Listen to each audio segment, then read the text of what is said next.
Tiniyak ng Department of Health na walang dapat ikabahala sa napapaulat na pagtaas ng kaso ng bagong variant ng COVID-19 na NB181. Yan ang ulat ni Bien Manalo.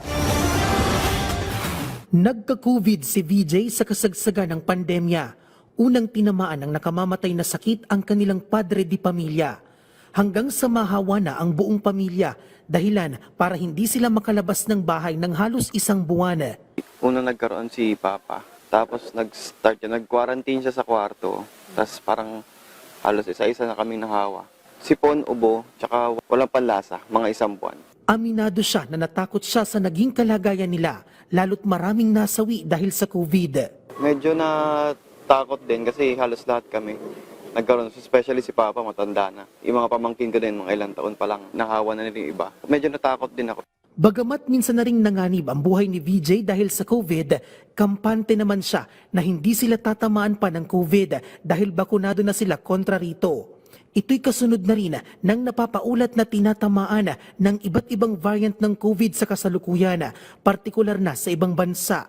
Pero ayon sa Department of Health, walang dapat ikabahala ang publiko sa napaulat na pagtaas ng kaso ng bagong variant ng COVID-19 na NB181 sa Estados Unidos at ilang bahagi ng Timog Silangang Asya.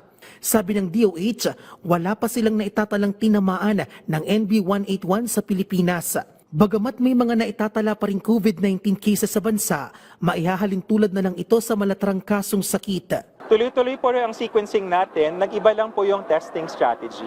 Hindi na ho kasi practical ngayon na magkaroon tayo ng tests na widespread.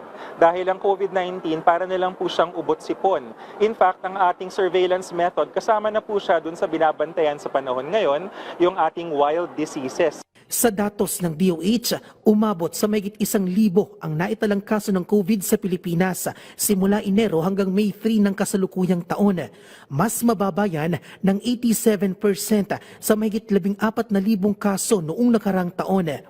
Bumaba rin ang mga naitalang bagong kaso ng COVID sa nakalipas na 3 hanggang 4 na linggo. Sa ngayon ay nasa 1.13% lang ang fatality rate ng COVID sa Pilipinas o isa lang sa kada 100 ang namamatay. Sa kabila nito, patuloy pa rin ang paalala ng ahensya sa pagpapanatili ng kalinisan gaya ng palagiang paghuhugas ng kamay. Maghugas ng kamay. In this time po, dahil pinag-uusapan natin na isang respiratory virus, it makes sense to wear a face mask. Kapag meron tayong totoong na nararamdaman, payagan nyo po na mag-sick leave para wag pong mapasa ang anumang virus na meron ng inyong empleyado. Hinihikayat din ng kagawaran ng publiko na bisitahin ang kanilang mga official social media page para sa tamang impormasyong pangkalusugan. Bien Manalo para sa Pambansang TV sa Bagong Pilipinas.